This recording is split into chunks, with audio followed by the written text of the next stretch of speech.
We have a new events brochure for March and April if you haven't yet seen it, so feel free to pick up a copy. A lot of exciting things happening in the next couple of months. I'm going to speak in English, but Pauline will speak in French. So we are delighted to have Pauline Perez as a special visitor this evening to talk to us about New York City and its future as a world city in the 21st century. Pauline is a professor of contemporary history at the University of Nantes, where she's a specialist of modern and contemporary political history and of the United States in particular, and also has a focus in foreign affairs, international affairs, and a particular interest in American diasporas and interethnic relations in the United States. She has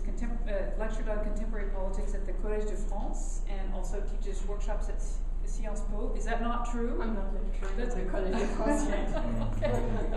But I'm working with Pierre Fausan-Vallon there. Okay, all right. And do you teach workshops at Sciences Po Paris? Yes. Okay, so that part I can do.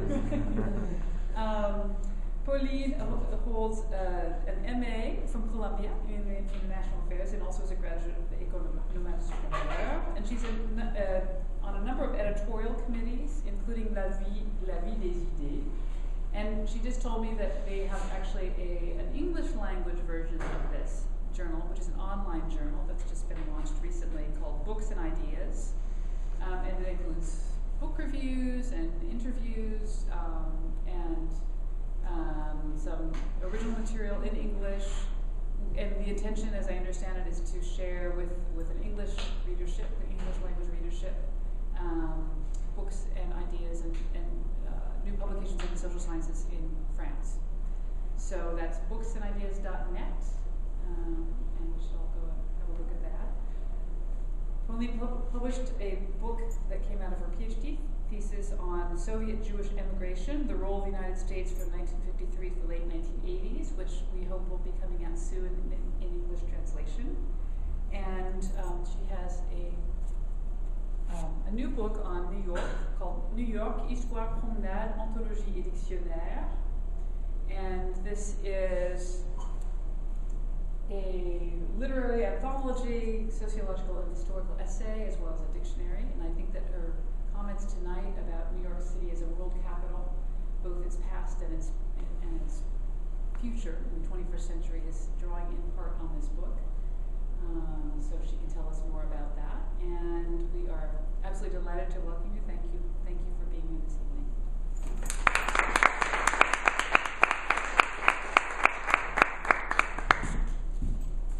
Thank you very much, Shani, for inviting me, for hosting this event. I'm also very grateful to the Cultural Services for organizing this trip for me.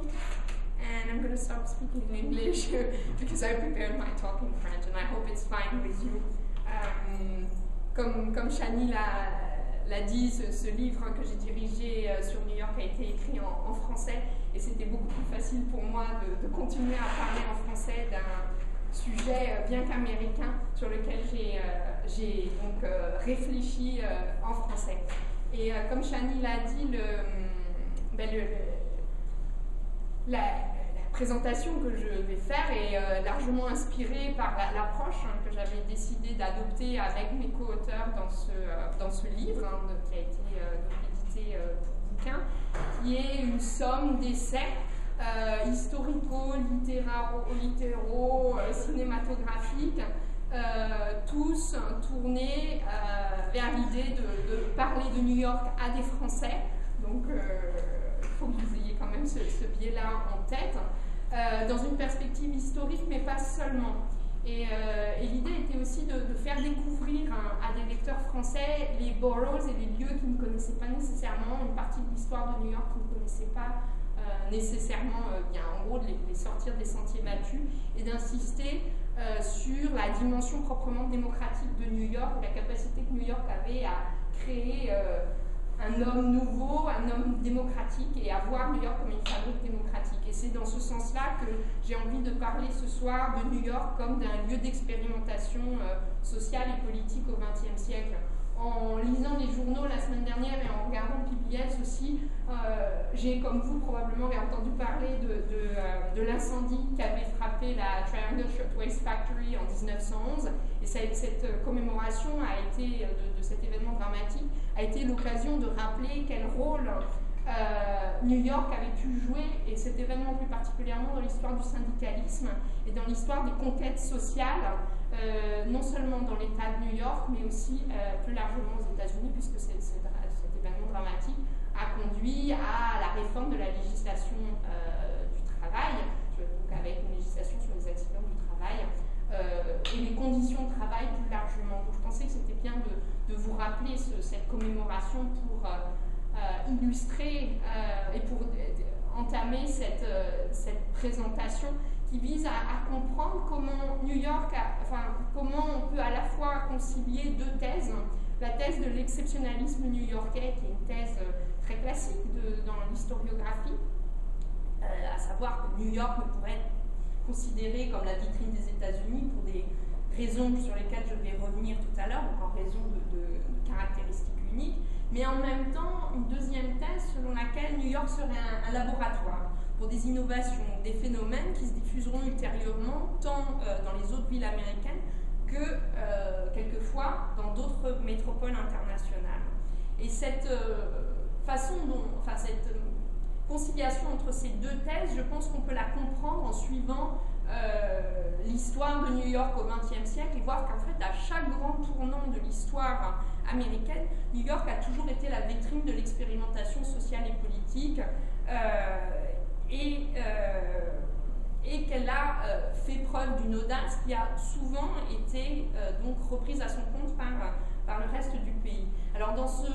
panorama du XXe siècle new-yorkais que je vais vous offrir, il n'est évidemment pas question de faire preuve d'exhaustivité. J'ai sélectionné quelques moments qui sont évidemment les moments les plus importants, mais aussi des faits, des quartiers qui me sont intellectuellement ou affectivement les plus proches, mais aussi des points, des quartiers, des périodes sur lesquelles la production historiographique a été renouvelée ces dernières années. Je pense que d'abord il est important de rappeler, même à des New-Yorkais comme vous, à quoi tient l'exceptionnalité de votre ville. D'abord une exceptionnalité qui est due à son site, une étroitesse de l'île de Manhattan et l'éparpillement de son territoire qui conduisent à des problèmes de contrôle et d'unification administrative très importants qui vont sans arrêt poser problème à la ville.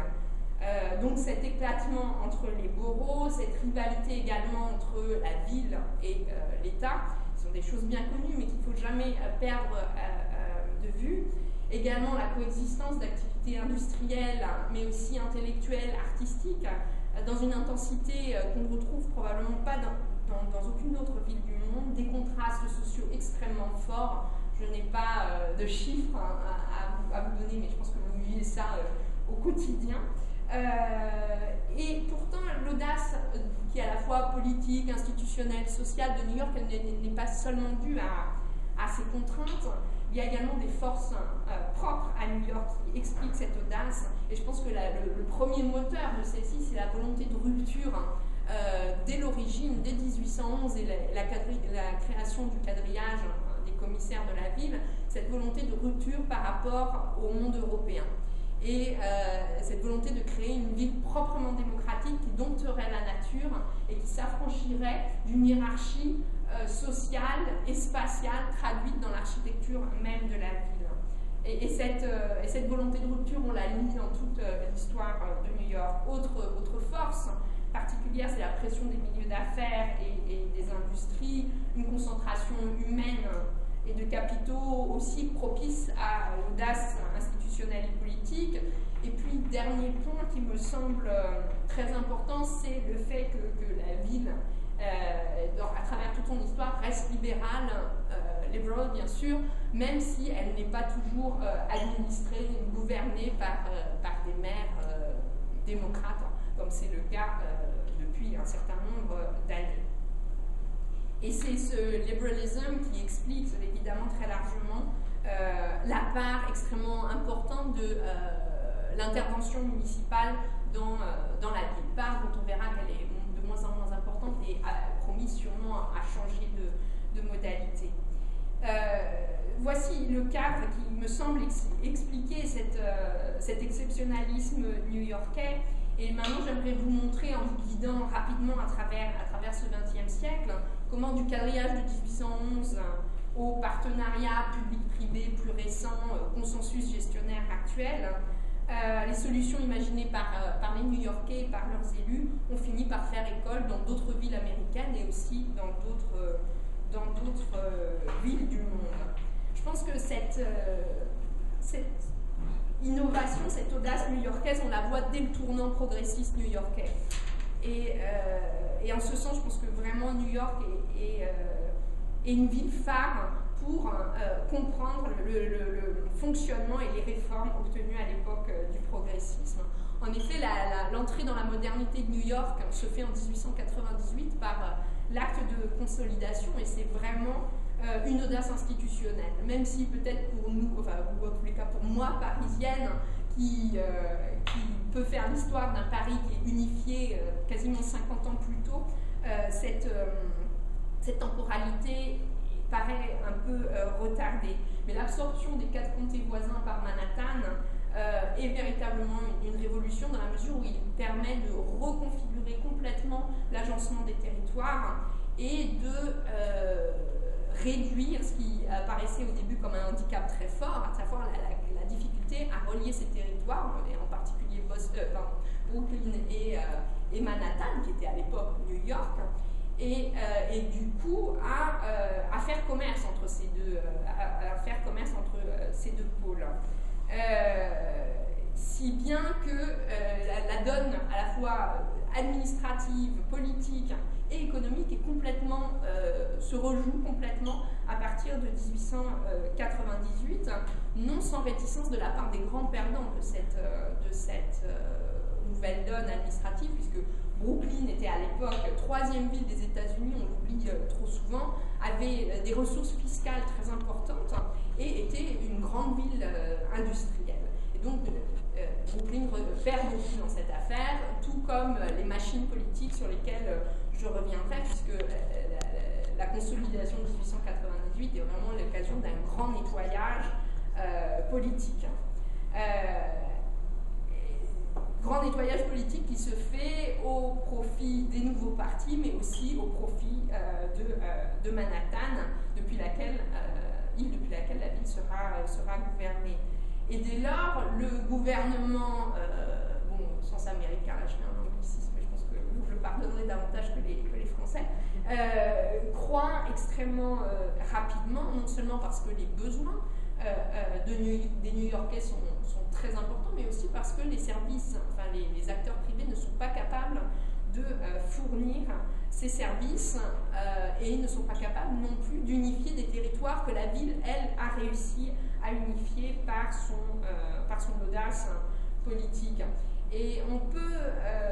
donc regarder cette expansion des fonctions gouvernementales de la municipalité de New York à travers l'expansion du budget qui va très vite. Et certains historiens ont comparé le budget de New York et le budget fédéral. Et c'est intéressant de voir qu'en 1900, le budget de New York était aussi important que le budget fédéral, à l'exception des dépenses d'armée et de services postal qui étaient quand même importants. Je pense que pour illustrer l'importance du tournant réformiste à New York, il peut être intéressant de regarder la réforme qui a été opérée au niveau de la police new-yorkaise. Et là, je m'appuie sur des travaux d'un historien français qui a participé au livre, qui s'appelle Yann Philippe, et qui a montré avec beaucoup de force de conviction comment New York avait été un laboratoire des réformes policières qui auront lieu après, ultérieurement, dans d'autres villes américaines. Et il s'agit pour les élus de New York de mettre en place une véritable police démocratique, et cela avant les autres villes américaines. Alors, ça peut paraître tout naturel, surtout si on a bien assimilé le mythe du NYPD comme étant constitué des New York Finest, Mais il faut bien se rappeler que jusqu'aux alentours des années 1880, la police new-yorkaise est une police extrêmement corrompue, une police non professionnelle, une police qui est largement aux mains des machines, de la machine démocrate de Tammany, qui distribue des faveurs à ses électeurs et à ses captain precincts, notamment en puisant dans les fonds de la police et en leur offrant des postes.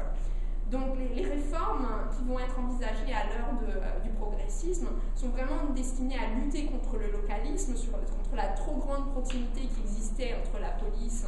et la population, et cela conformément à une conception jacksonienne de la police démocratique, à savoir que la police devait être aussi proche que possible de la communauté pour pouvoir mieux comprendre les intérêts de celle-ci. Et cette conception démocratique de la police est complètement renouvelée, complètement revue par la phase de professionnalisation de la police qui a lieu au début du XXe siècle, donc après cette première phase d'institutionnalisation selon le modèle démocratique jacksonien. Alors cette professionnalisation passe par la création d'une académie de police, par la création de la publication de manuels,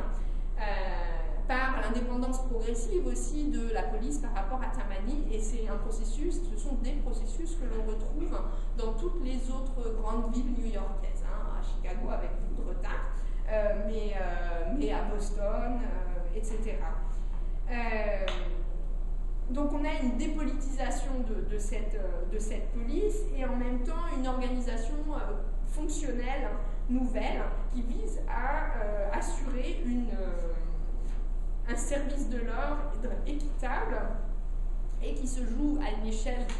de la ville, de cette nouvelle ville telle que conçue dans son écrin de 1898. Et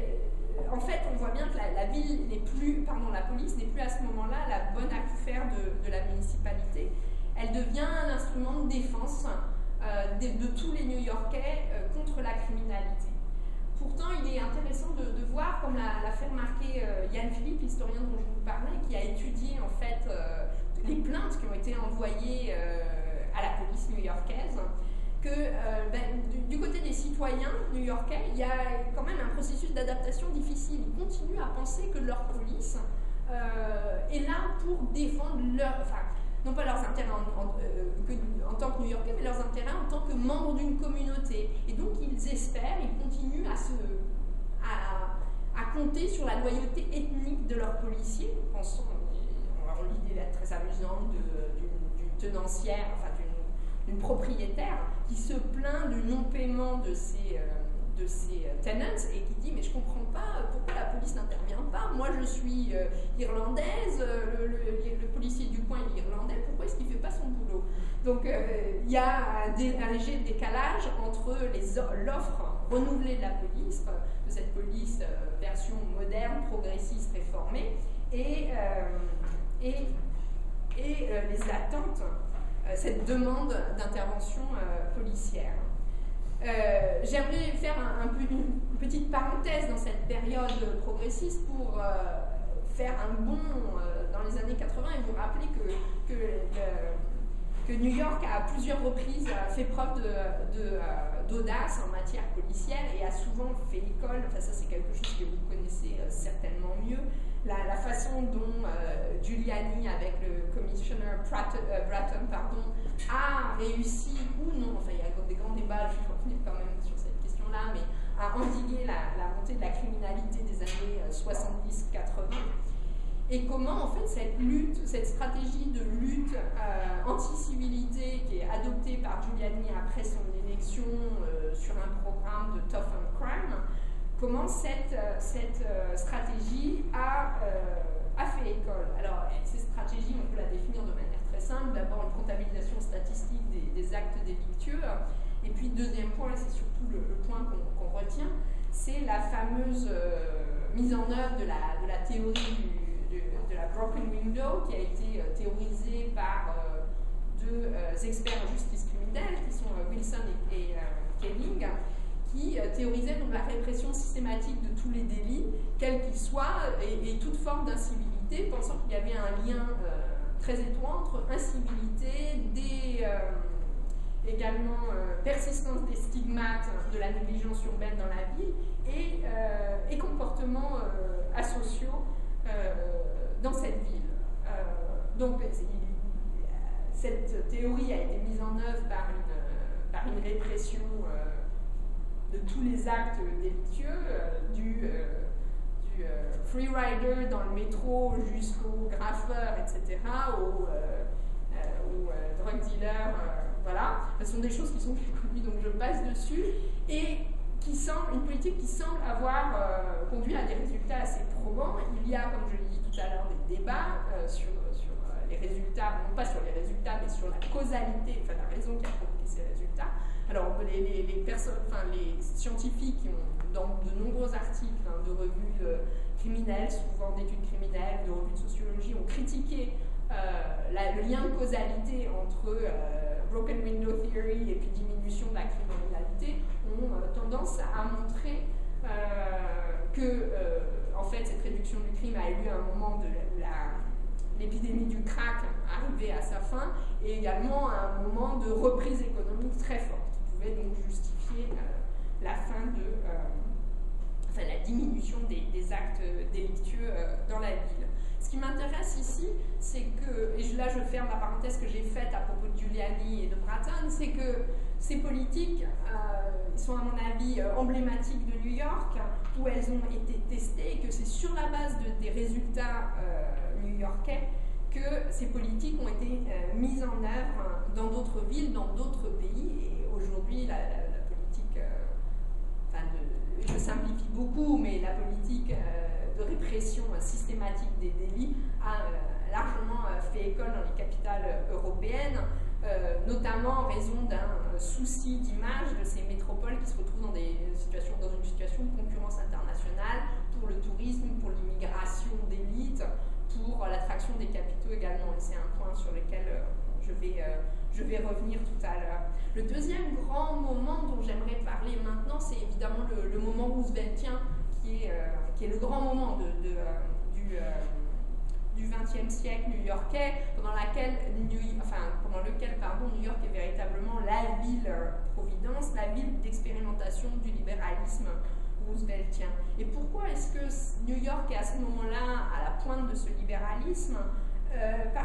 Et pourquoi est-ce qu'il devient le lieu de mise en œuvre des politiques fédérales les plus novatrices? C'est pendant la période Roosevelt, LaGuardia, mais à nouveau pendant la période Johnson, Lindsay, parce qu'il y a une synchronisation politique entre New York et la capitale fédérale. Bon, ce n'est pas la seule explication,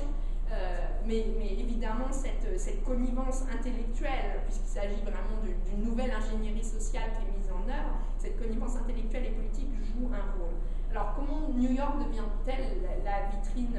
du New Deal? C'est très largement dû à la capacité de LaGuardia, qui est pourtant un maire qui n'est pas démocrate, mais qui est un maire issu de la fusion, donc la fusion entre le parti libéral et le parti républicain. Il a cette grande force de savoir faire accepter l'interventionnisme municipal en matière économique et sociale. Et à ce titre, il crée une rupture dans l'histoire de la ville. Il arrive à obtenir des millions de dollars du gouvernement fédéral, et en particulier d'une de ses agences, qui est l'agence qui met en œuvre les grands travaux pendant la période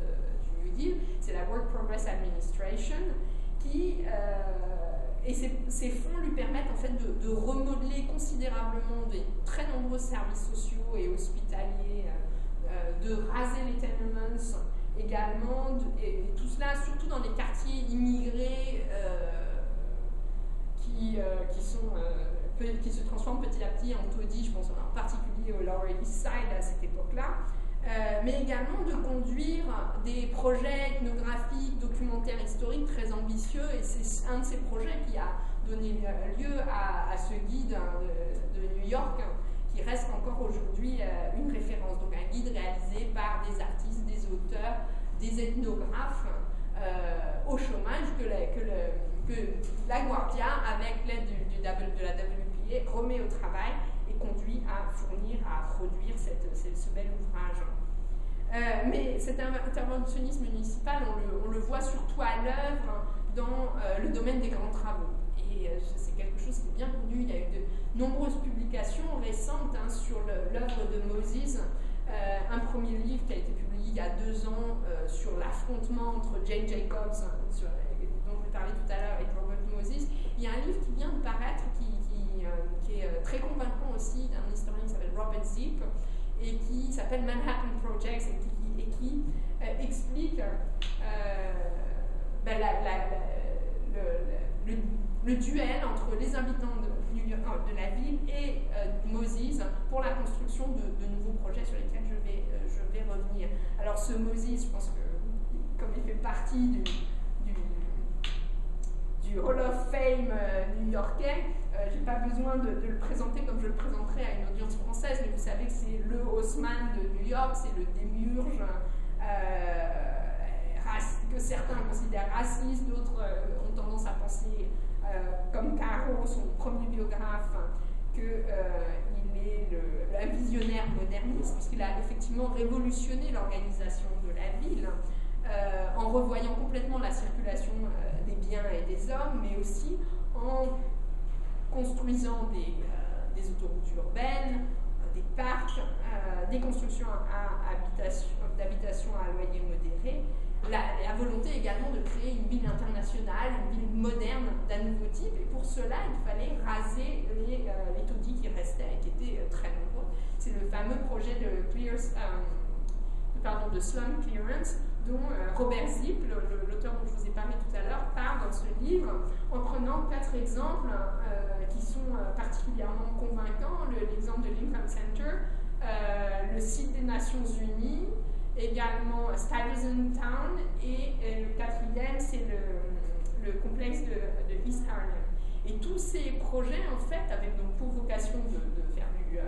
slum clearance, mais aussi de proposer un nouveau modèle d'architecture inspiré de l'idéologie moderniste, enfin architecturale moderniste, immédiatement après la Seconde Guerre mondiale, et de proposer des constructions d'un nouveau type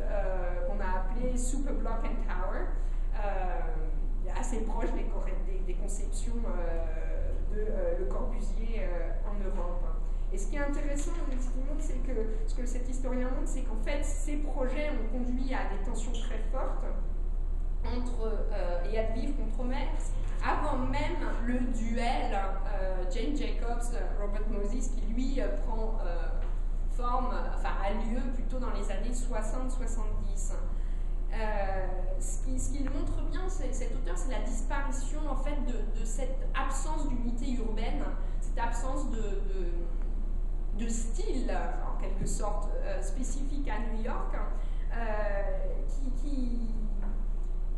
dont la ville va devoir faire son deuil au profit d'une architecture donc supposée fonctionnelle, moderne, salubre. Et autre point très important, où les différents usages de l'espace sont bien distingués. Et cela a été, cette distinction, cette classification des espaces, une des préoccupations permanentes des planificateurs à New York, à tel point que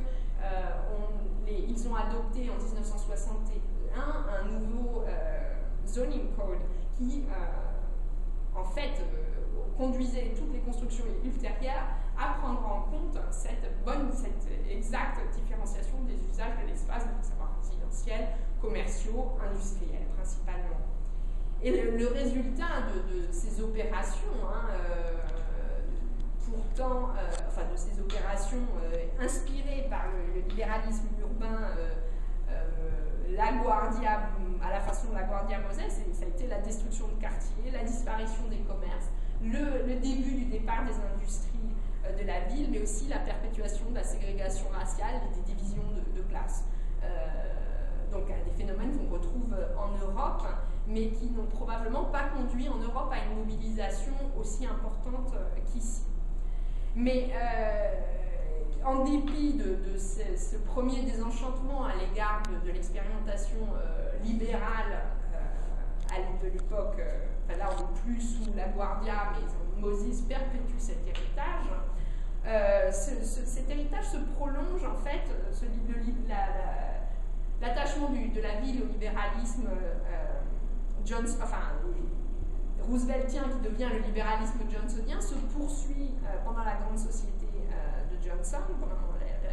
The Great Society, sous le mandat de l'INSEE, avec la mise en œuvre d'expériences qui n'ont plus cette vocation universaliste qu'avaient les programmes de la Guardia, mais qui cherchent donc qui s'adressent en particulier aux minorités, avec la mise en œuvre des Community Action Programs qui avaient été théorisés au niveau fédéral, mais qui sont particulièrement bien implantés à New York, présents dans tous les boroughs. On peut citer par exemple le plus ambitieux d'entre eux, qui est la Brooklyn Mobilization for Youth, dans lequel se retrouvaient des travailleurs sociaux, des sociologues, des militants. Et ce projet était intéressant parce qu'en fait, il a changé complètement de fonction en plein milieu de l'expérience, puisque les travailleurs sociaux ont finalement encouragé les militants à s'emparer de ce programme et à le détourner à des fins militantes et revendicatrices. On a sous l'INSEE également la poursuite de ces programmes de construction de logements sociaux, et puis une expérience qui est particulièrement intéressante et qui a elle aussi fait couler beaucoup d'encre chez les historiens, c'est l'expérience de décentralisation du pouvoir scolaire, du pouvoir de contrôle en matière scolaire, et cette expérience qui a donné lieu à des émeutes à Brownsville, à Ocean Hill, Brownsville, où la revendication des Noirs d'obtenir un droit de regard et d'obtenir le contrôle sur le curriculum et sur l'administration d'une école dans ce quartier a conduit à un antagonisme extrêmement fort avec les Juifs qui étaient, dont vous savez qu'ils étaient qu'ils sont encore très nombreux dans l'Union of Federated Teachers, UFT, et qui étaient jusqu'à présent aux manettes dans cette école qui bénéficiait d'une décentralisation du contrôle scolaire. Et cette expérience, comme les autres que je viens de citer, se termine sur un échec patent. Et c'est probablement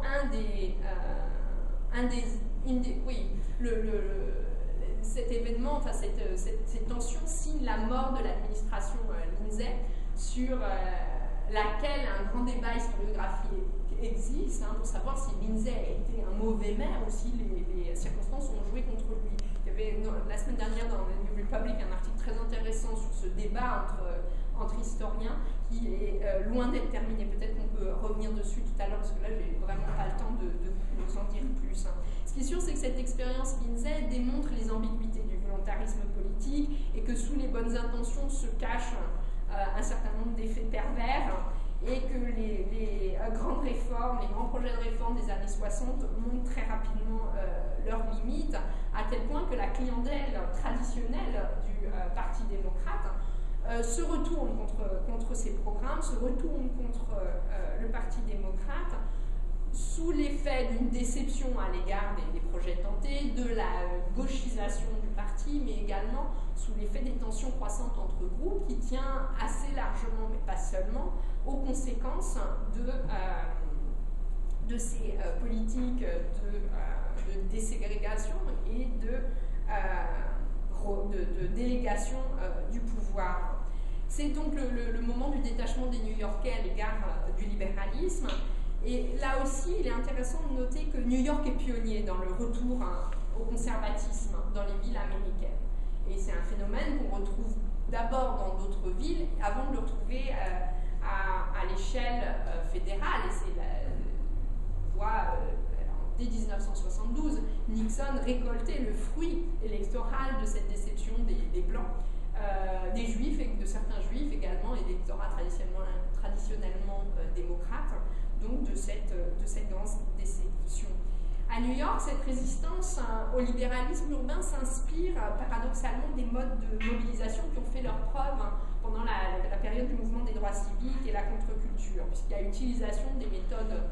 contestataires, des méthodes de contre-culture aussi, pour se mobiliser contre les grands projets de Lindsay. Et pour se retourner contre ceux que l'on voit comme les tenants d'un pouvoir non démocratique, d'un pouvoir excessif, à savoir les power brokers de City Hall. C'est donc l'époque de la mobilisation des quartiers, dont la tête de proue est Jane Jacobs, hein, dont j'ai parlé tout à l'heure et que vous connaissez déjà, qui très rapidement devient à la fois, on dit souvent prophet and leader, grâce à son ouvrage publié en 61. Elle se fait, la théoricienne est également la militante, l'activiste du urban village, cette idée que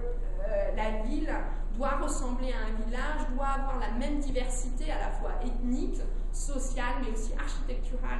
qu'un village. Et donc elle défend un modèle organique de la ville dans lequel il y aura un usage polyvalent de cet espace. Je pense qu'il n'est pas complètement hasardeux, enfin, oui, il est assez ironique de voir que donc elle publie son Life and Death of American Cities en 61 et qu'en 61 la ville adopte ce fameux zoning code dont je vous ai qui donc détermine l'usage de l'espace la même année. Je ne vais pas revenir sur les méthodes de mobilisation ni les lieux de mobilisation hein, de Jane Jacobs. Je suis sûre que vous savez ça très bien, la défense de l'identité du West Village, la façon dont Jane Jacobs arrive à soutenir les artistes mobilisés à Soho enfin ce qui va devenir Soho, pour éviter la percée du Lower Manhattan Expressway qui doit normalement conduire à l'éradication complète de ce qui était du Soho actuel, qui était à l'époque dans un état de taudis. Ce qui m'intéresse plutôt, c'est de revenir sur des conclusions d'historiens, des conclusions récentes d'historiens qui montrent qu'à cette occasion, on a vu se manifester le renouveau de la communauté et du quartier au niveau local, alors que l'historiographie classique avait tendance à associer les années 60 et 70 à l'idée du déclin des centres-villes, hein, qui sont les conséquences dans bien de lieux de la suburbanisation, de la désindustrialisation, du départ des Blancs des centres-villes, le fameux White Flight. Et à l'encontre de cette idée, un historien comme Osman Suleiman montre dans un livre qui vient de paraître que finalement New York est par excellence le lieu du retour hein, dans les centres-villes, qu'elle est le front de ce qu'il appelle un neighborhood movement, qui va apparaître au niveau national sous l'effet évidemment des acteurs qui vont devenir les acteurs de la gentrification à venir, qui sont des jeunes blancs éduqués de la classe moyenne. Et il étudie tout particulièrement deux quartiers de Brooklyn, Park Slope et Burham Hill, qui étaient à l'époque, qui n'étaient pas à l'époque les quartiers gentrifiés qu'on connaît aujourd'hui. Et il montre qu'en fait, c'est la recréation d'un sens de communauté, d'un sens d'espace commun autour notamment de la fameuse food cooperative, food co-op, qui existe encore aujourd'hui, des festivals de rue, des plantations d'arbres, que se recrée ce lien social, qui est valorisé la communauté, l'espace commun, l'espace public, et également la préservation et la recréation d'un héritage, d'une histoire, souvent anecdotique, souvent injuste, enfin non juste, et mythique. Et que cette recréation de l'espace local a pour conséquence la patrimonialisation des quartiers, née d'une recherche d'une prétendue identité authentique, et qu'en fait cette recherche de l'authenticité a finalement pour un but l'exact contraire de ce qui était visé, à savoir le départ des populations qui étaient garantes de cette authenticité, des populations de working class, des groupes ethniques,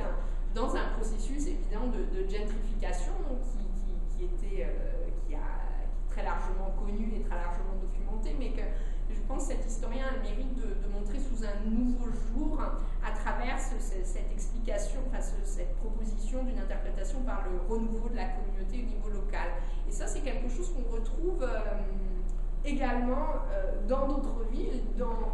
américaines, et puis plus tardivement dans des capitales européennes. Je pense évidemment à Paris, à mon quartier à Paris, Jourdain, qui suit aussi cette logique d'une revalorisation de l'identité locale. Je vais essayer d'aller plus vite pour le dernier moment qui me paraît important et peut-être que vous connaissez mieux, c'est depuis le début des années 70 et plus particulièrement les années 80, l'ère du consensus gestionnaire à New York. Et là encore, New York a malheureusement fait école. Après la crise fiscale de 1975, la ville et la municipalité, plus précisément, est mise sous tutelle par les banquiers, et c'est le début de ce qu'on pourrait appeler la fin de la vie partisane. Et c'est ce que montre, vie politique partisane, pardon, et c'est ce que montre bien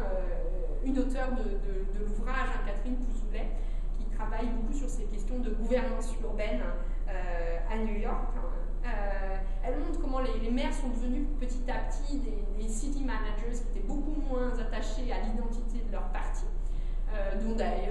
auquel d'ailleurs ils n'appartiennent pas vraiment, où ils hésitent à appartenir, regardez le cas de Bloomberg, et qui deviennent donc exclusivement soucieux de la bonne gouvernance urbaine, plus que de la perpétuation de l'héritage politique ou de la fidélité aux clientèles ethniques et politiques traditionnelles. On doit donc apparaître à partir de ces années 70, plutôt début des années 80, la généralisation de modes de gestion de la ville qui avaient par des agences administratives, donc complètement émancipées du contrôle démocratique citoyen, qui avaient déjà vu le jour dans les années 20-30 pour répondre à des problèmes spécifiquement new-yorkais dont j'avais parlé au début, et notamment l'éclatement des responsabilités administratives, la volonté d'intervention d'acteurs privés extrêmement puissants. À partir des années 70-80, c'est Trump, c'est Bloomberg, et puis il y a un facteur propre aux années 70-80, c'est évidemment la crise financière et la volonté de désengagement à la fois de la ville, de l'État et aussi de l'État fédéral qui refuse de venir en aide à New York. C'est le fameux Fall to City Drop Dead. L'État fédéral n'interviendra pas pour sauver New York. Et c'est donc les banquiers qui sauvent New York à cette époque-là. Et donc depuis, on voit se généraliser ces modes de gestion par les autorités administratives indépendantes. Dans les années 20, je reviens là-dessus parce que il est important de comprendre quelle est la généalogie de ces entités. Les États de New York et du New Jersey s'étaient déjà associés pour créer la Port Authority qu'on connaît toujours. Et à l'époque, l'idée était de faciliter la construction et la gestion des infrastructures qui devaient réunir les deux États. Et permettre le franchissement de l'Hudson River. Cette autorité est à l'époque financée par des emprunts obligataires qui sont remboursés par des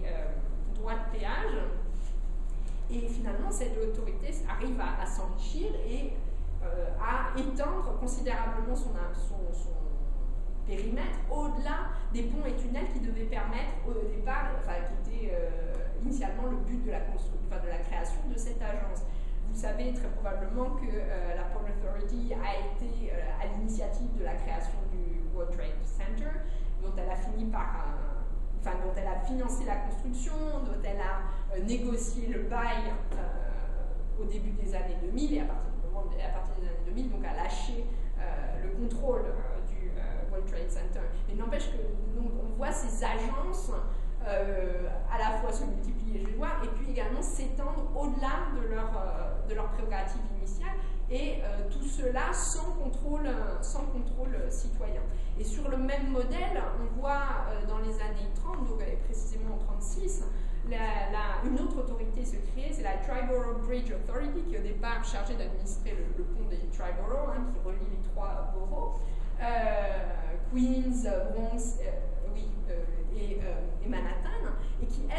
autorité qui elle aussi va très vite déborder ses prérogatives initiales, puisque les revenus du péage vont constituer très rapidement une mascotte pour la ville, qui va décider de financer d'autres projets, des projets qui sont initialement complètement étrangers à ces ponts. Et c'est un coup de force du gouverneur, et là, qui à l'époque Rockefeller en 68, là on voit les tensions extrêmes qui existent entre la ville et l'État, et également la marge de manœuvre limitée qu'a la ville. Donc Rockefeller force l'intégration de la Tribal Bridge Authority dans une agence indépendante qui va devenir la MTA, et donc contraint les revenus des péages à financer le métro. Donc on se retrouve dans une situation assez absurde dans laquelle c'est les revenus du trafic autoroutier qui financent le métro et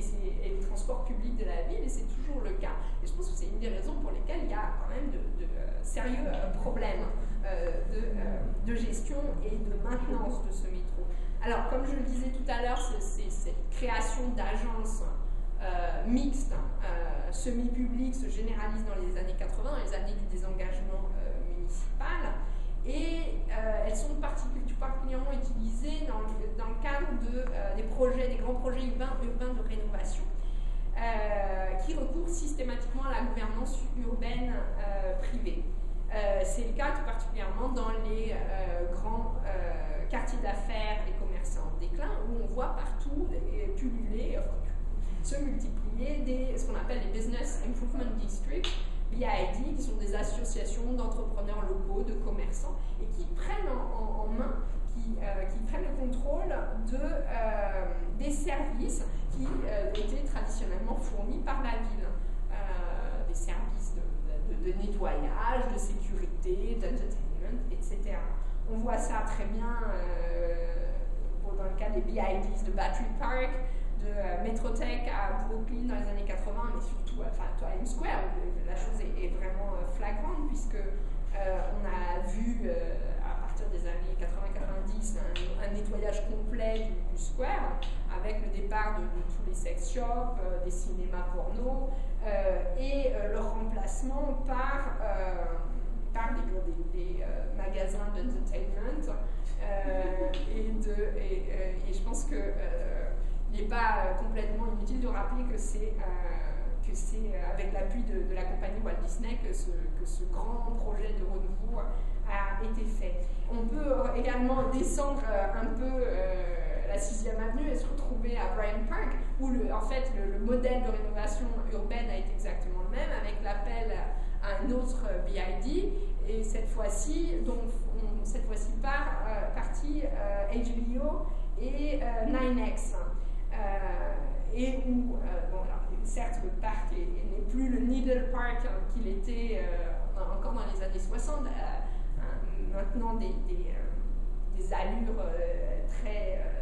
attirantes, et surtout pour les cadres et qui viennent prendre leur déjeuner dans le parc. Et c'est pour eux que le renouveau a été pensé, avec des commerces et le fameux festival de cinéma qui maintenant projette des films de HBO. Au-delà de l'anecdote, je pense que ce qui est à noter, et ce qui va dans le sens du recul de la démocratie à New York, c'est le fait que, donc, comme je le disais tout à l'heure, les services qui étaient considérés comme publics et relevant de l'autorité municipale jusqu'à présent sont maintenant assurés dans certaines enclaves de la ville. Tous ces PIDs relèvent d'autorités privées, donc avec une sécurité privée, une signalisation privée, un nettoyage privé pour le meilleur et pas seulement pour le meilleur. Donc il y a une partielle neutralisation en fait des instruments de démocratie participative locale pendant toutes ces 2 décennies en quelque sorte, avec des community boards qui avaient été créés en 1975 dans le prolongement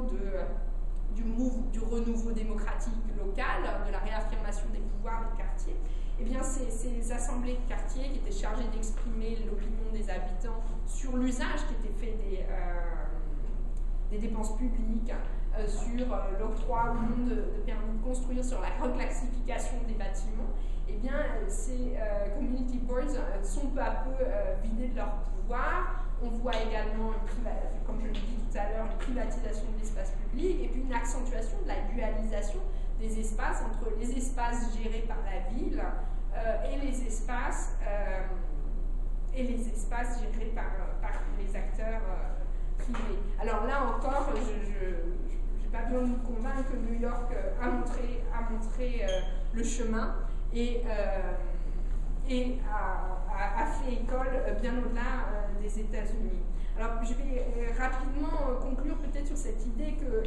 malgré l'exceptionnalité des conditions new-yorkaises, New York a annoncé, donc comme je l'ai montré à partir d'autres exemples, à partir de nombreux exemples, des évolutions qui ont marqué ultérieurement le pays. Et ces évolutions ont quasiment toutes été le résultat d'un bras de fer entre les autorités municipales,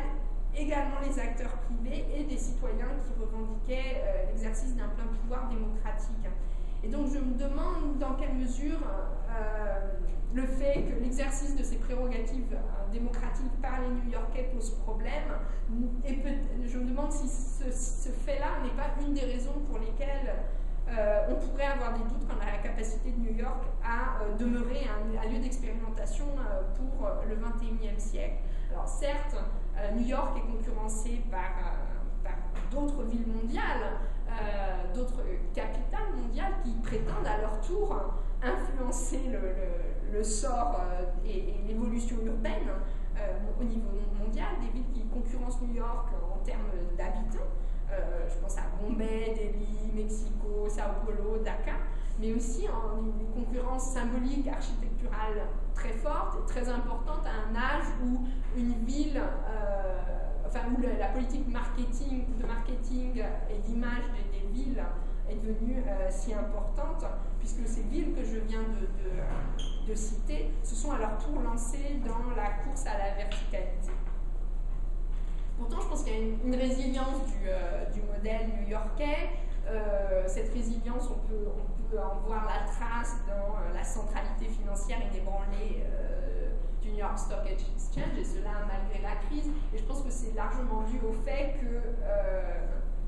que les lieux, que malgré l'économie dématérialisée actuelle, les lieux conservent leur importance. C'est ce que dit bien Castells dans cette citation que je vous propose. The ultimate irony in this placeless world is that some places organize the rest. Et New York continue à organiser le reste du monde. Et cette centralité financière, elle a évidemment des conséquences importantes en termes de prix immobilier, de mode de vie, d'inégalité sociale et d'architecture à New York. Mais elle a également des conséquences sur le budget municipal qui est, on l'a vu à plusieurs reprises pendant les dernières crises, très largement dépendant de l'évolution des revenus financiers. Peut-être que d'autres raisons de la résilience du modèle new-yorkais sont à trouver dans la suprématie de New York sur les flux matériels globaux, si on regarde les réseaux, les flux Internet par exemple. Et puis, à mon sens, moi qui ai une telle joie à marcher dans New York et à voir ces visages qui viennent du monde entier, je pense que c'est surtout l'importance des migrations, persistantes des migrations, qui manifestent encore la très forte attractivité de New York, que l'on voit statistiquement dans l'évolution des flux venant en particulier de Chine, de Russie et d'Asie du Sud-Est, et puis que l'on peut voir aussi lorsqu'on considère les flux d'étudiants étrangers qui sont en constante augmentation et qui dépassent de très loin les flux d'étudiants à l'égard d'autres pays. Mais je pense que plus qu'à l'extérieur, c'est vers l'intérieur qu'il faut regarder. Et je pense vraiment que les défis, mais bon, vous savez sûrement que moi, vous qui êtes New-Yorkais, mais que les défis qui se posent à New York sont des défis intérieurs, parce qu'il s'agit encore de reconstruire les sites